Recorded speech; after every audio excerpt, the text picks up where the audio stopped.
This video is brought to you in part by Zeal Sound and viewers like you. Thank you. Yo, Speedy, clip this one. Every so often, the conversation of Chris Benoit's tragedy comes to light, right? Or just gets thrown in the conversation. He passed in, 2007? I was 6 years old going on 7 when he passed. But I didn't really find out about the whole tragedy or the conspiracies until a few years ago. Over the past few years, maybe 3 or 4 years, I've been intrigued with the case, to say the least. But I feel like people really gloss over details. Like, there's an entire timeline. You have to remember that WWE is scripted. For example, Santino Marella was portrayed as a fan that became a wrestler. In the story of Nancy, or Woman, she was approached to do a photo shoot strictly because she was attending wrestling events. I mean, was she the only woman attending wrestling events? How did she grab the attention of WWE or WWF or WCW or Kevin Sullivan in general? This was all the way back in '83. Like when they met or whatever. She debuted in '84, something like that. WWE wrestling, it's scripted. Now, back then, they didn't want people to know that it was scripted. They wanted people to believe that all of this stuff was actually happening. And a lot of storylines are also portrayed in real life, you know? So from Kevin and Nancy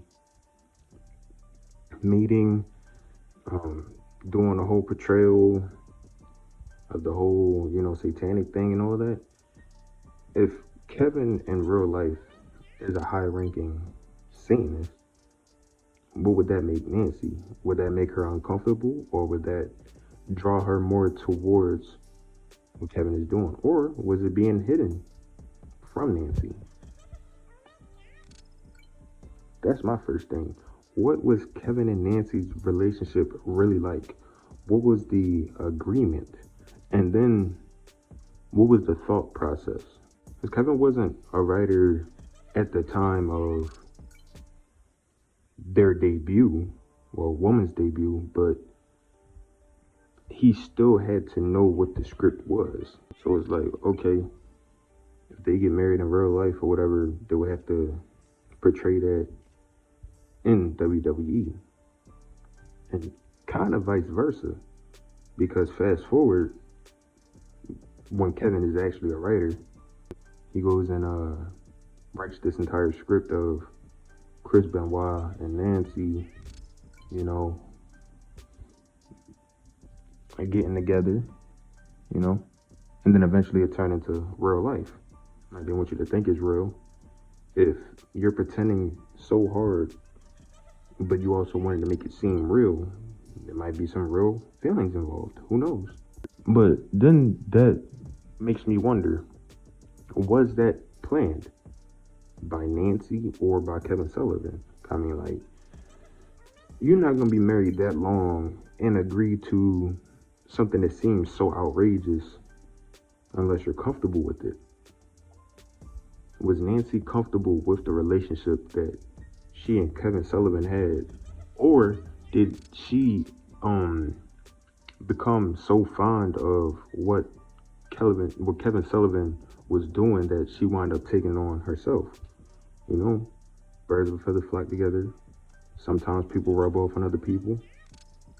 If you hang around a girl, she might start talking like you, acting like you, might start buying the same shoes that you got. Who knows? If I'm not mistaken, Nancy's entire character was to deceive. So that's just Kevin and Nancy. By the time Chris gets into the picture, they have already established a relationship. They were already married. There had to have been some type of plan. This is a company at the end of the day. A lot of it has to be thought out. And then Kevin Sullivan was a writer at the time. He wrote that. Remember, people are saying, oh, Kevin basically scripted his own divorce. Kevin basically scripted Chris Benoit's death, Nancy's death, and Daniel's death. I'm like, the world is a stage. They're at they're at like the highest plateau of the world right about now. And supposedly, they were Satanists. These are all just details, and the devil is in the details. This is prior to them being at home, being found dead and all that. What was going on within the WWE to have this circle? And mind you, it's a big circle. Some people are still alive. A lot of people passed. Eddie Guerrero, what's her name? Sherry Montel, is that her name? One of Nancy's friends. Obviously Chris, Eddie, Chavo was in there, even though he's still alive. A few other of Chris's close friends passed around the same time. Between 2005 and 2010, a lot of people within these friendship circles passed away. Some had heart attacks, some were murdered, but a lot of the details are, quote, missing. Although it's not really. If you're trying to cover something up, you're covering up what already happened. So what already happened prior to Chris passing away, prior to Nancy passing away. Now, what was the expected outcome of Kevin Sullivan's and Chris Benoit's feud? What was the expected outcome of Kevin Sullivan writing his real life wife, cheating, having an affair, and getting with another man? What was the expected outcome of all of this? Because when you're telling a story, you also have to know what the ending is going to be.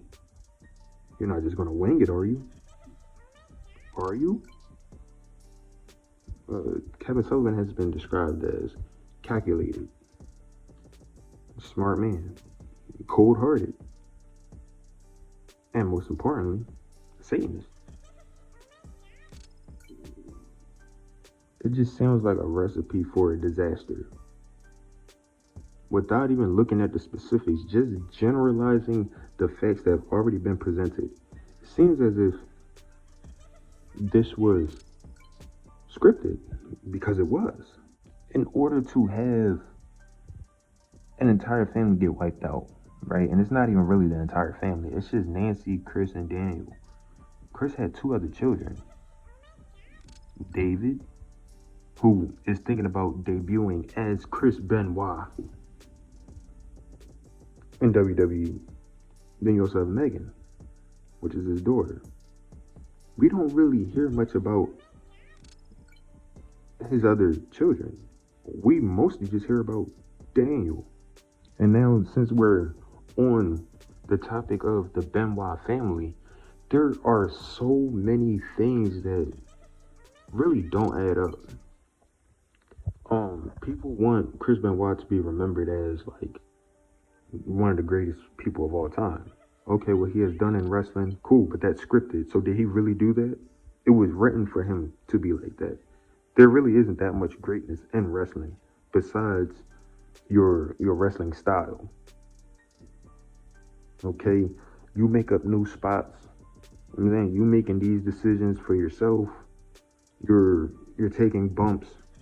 Okay, but this is all written. It's all scripted. Not to say it's fake, but it's not like the wrestlers are really in there doing these things. When somebody takes a pin, it's scripted for who wins and who loses. Therefore, with Chris Benoit being at the top of the world, he was written to be that way. It's a good story. When Nancy and Kevin met, Chris Benoit was still training to become a wrestler. Chris actually had early connections to the Hart family, as a teenager. So that's a funny thing. Believe it or not, it is a funny thing. But back to the Benoit family.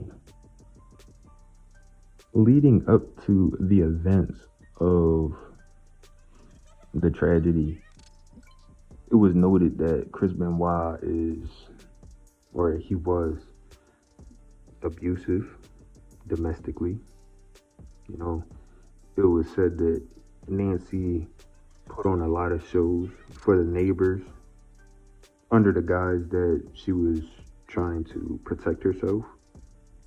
You know, instead of going to a friend's or a family's house, she's just outside walking around in the cold. Or her neighbor would take her to the airport to go get a car, or take her to a hotel for a few days while things cool off.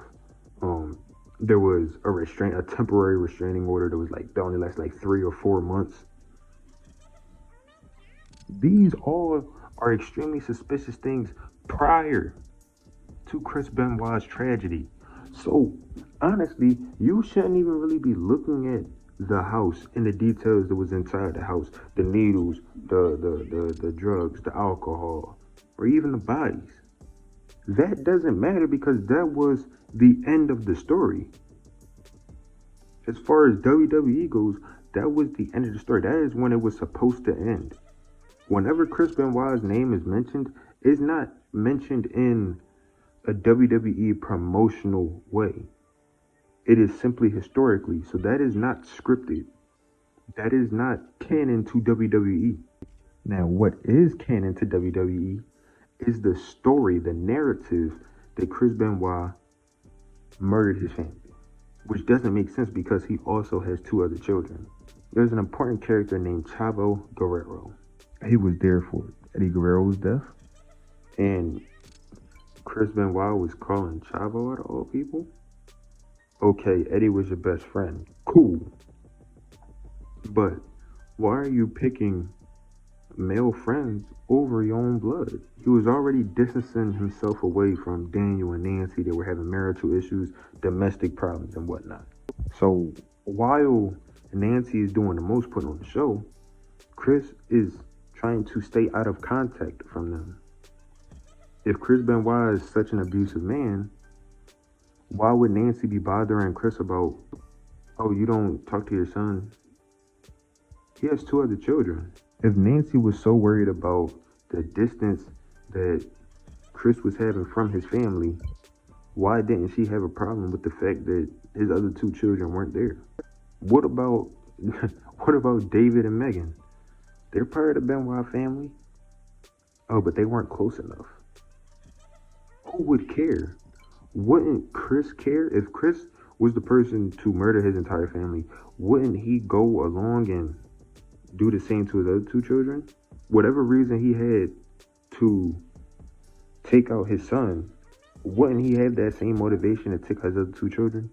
Or are you just saying it's all because of Nancy? In no way, shape, or form did it seem as if Chris wanted to murder Nancy and Daniel. It seemed as if he wanted to simply distance himself away. What about the early predictions?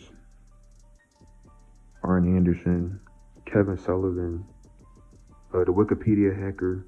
There were a lot of eerie suggestions in the months leading up to Chris Benoit's death. And that is called foreshadowing. When it is scripted and written in that shape or fashion or form, that is called foreshadowing. Kevin Sullivan is foreshadowing the events of the Chris Benoit tragedy. I'm not saying that he himself was at the house. I'm not going to say that Kevin was at the house. Just because Chavo said that he heard voices on the phone with Chris, said it was some type of scuffle. He heard something. Was there really a scuffle? Because people are also saying there were no signs of forced entry. So if Chavo was under the suspicion that Chris was in trouble, why didn't he contact anybody? Apparently this was 40 minutes into a phone call. So for one, why were you already on the phone with Chris for 40 minutes? Were you trying to keep him stationary? Were you trying to make sure that he wasn't going to leave the premises? These are questions that need to be answered so that you can understand what's actually going on. Because if you're just like, Kevin was jealous of Nancy and Chris, so he showed up and did whatever, and Chavo was in on it because it just, that is, that's too speculative. That's way too speculative. Now, Chavo being used as a distraction, I can see it. Yeah, I can see it. But it doesn't mean he has anything to do with the murder. You see? That's called plausible deniability. A lot of people have plausible deniability. Kevin Sullivan, plausible deniability. All he did was write the script. It was supposed to be scripted, whatever. He didn't think it was going to get out of hand. Woo-doo-woo-doo-woo. Okay, you heard voices. You can't say you heard Kevin Sullivan's voice. You can't say that his DNA was at the crime scene for sure. Okay, he made statements. He made a different kind of threats or whatever. That doesn't mean that he had anything to do with it. The thing about all of these conspiracies is they point fingers. We're going to point a finger at Kevin Sullivan. Mainstream narrative points a finger at Chris. You're going to have people point fingers at Chavo. What if all of this was scripted so that an event could happen? The tragedy within itself could happen. Chris Benoit's drug abuse, his mental deterioration, his marital problems. He was also known as a cheater. So if he's cheating on Nancy, why would he murder Nancy, knowing that he can easily get away from her? And he can easily ignore Daniel, because that's what Nancy said. When you put it in a perspective of what happened, you also need to know why and how. So my suggestion is there's a bigger force. Because you're talking about Kevin Sullivan being a high-ranking member of a satanic church or whatever, right? What did he do to get there? And what would he get out of doing all of this? If he staged and orchestrated this entire tragedy, that seems more ritualistic, so I can understand. But that doesn't mean that he has to be involved. As far as directly, he doesn't have to be involved in the actual tragedy. He doesn't have to do anything to Nancy. He doesn't have to do anything to Daniel. He doesn't have to do anything to Chris. And if he really wanted to get at Chris, why didn't he also target his other children? You mean to tell me he's just going to target his best friend? His not even actual wife, to be honest with you? His estranged wife? And then his neglected son? That doesn't sound right. Who is to say this wasn't just for the benefit of the company within itself? When you're in Hollywood, when you're on the big stage, a lot of, we're going to go with more conspiracies. Oh, you have to do this to reach the next level, or you have to do this to get the attention. You have to do this. Not as like law, but if you want something, there's a process. Now, you can also skip the process if controversy sells. The neighbor would know so much more about the case than anybody else. I said Nancy was out there putting on shows for the neighbors.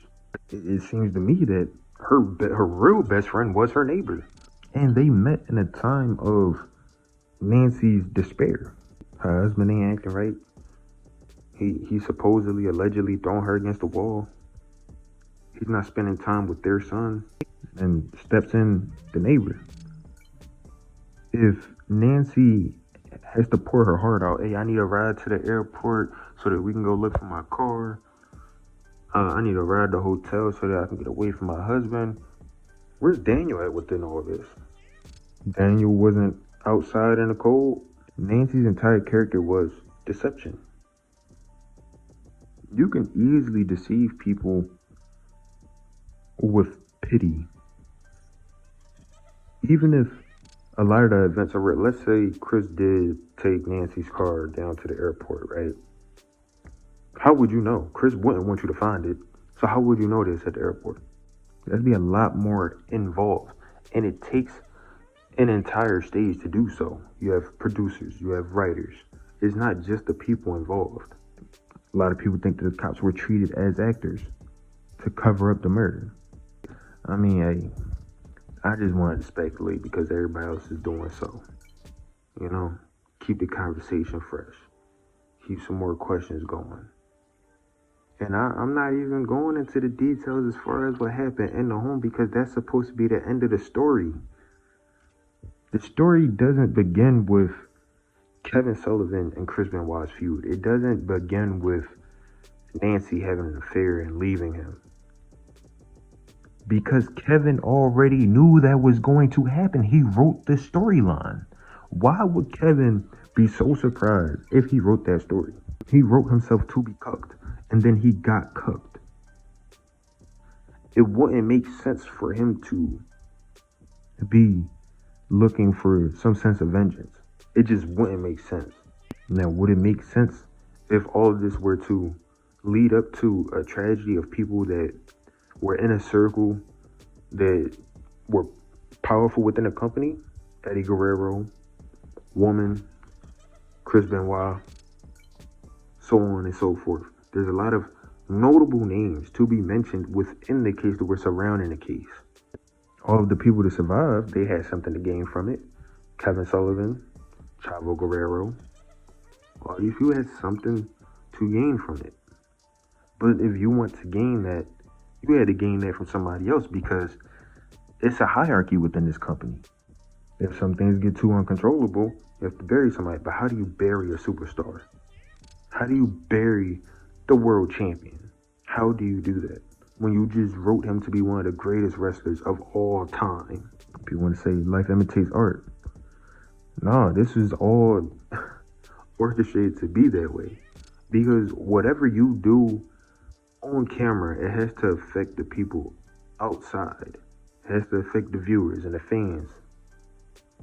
It has to have a real effect on the fans. Because then you really understand the storylines a little bit more when you start piecing together the real life aspects of it.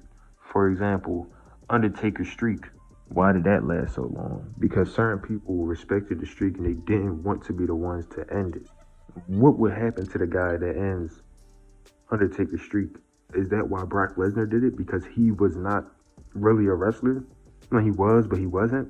It seems as if Brock Lesnar is more known for fighting in the UFC versus wrestling in the WWE. The reason why I say all that is because it has to have an effect. It has to have an impact. These things are all thought about from beginning to the end. Okay, if this goes wrong, what's the worst case scenario? And what's the best case scenario? Sometimes the best case scenario is for a person to be wiped out. And sometimes the worst case scenario is for somebody to survive whatever tragedy you're trying to put them through. Halloween's coming up. I thought it would be a good time to, put something more mysterious out, something more eerie, something that, fits the theme. Chris Benoit is like a boogeyman. It's so crazy, man. And what I'm saying is, I don't necessarily believe any narrative. Do I believe Chris Benoit was murdered? Sure. I believe his family was. Not all of them, because they weren't. Who would be in more pain from Daniel's death? Chris Benoit or Nancy? So when it comes to that, are you getting at Nancy or are you getting at Chris Benoit? Are you killing two birds with one stone for completely different reasons? But the way it is scripted and the way it is written, it's easy to frame that picture now. And because of all the incidentals and the details, it's easy to call somebody a conspiracy theorist because they're overlooking a lot of the behind the scenes. Remember, the devil is in the details, man. There's a lot more to go into the entire story than, oh, Kevin Sullivan killed this person or Chris Benoit killed his family. That's all I'm saying. So, happy Halloween. Appreciate everybody tapping in. Catch y'all on the flip. Speedy out.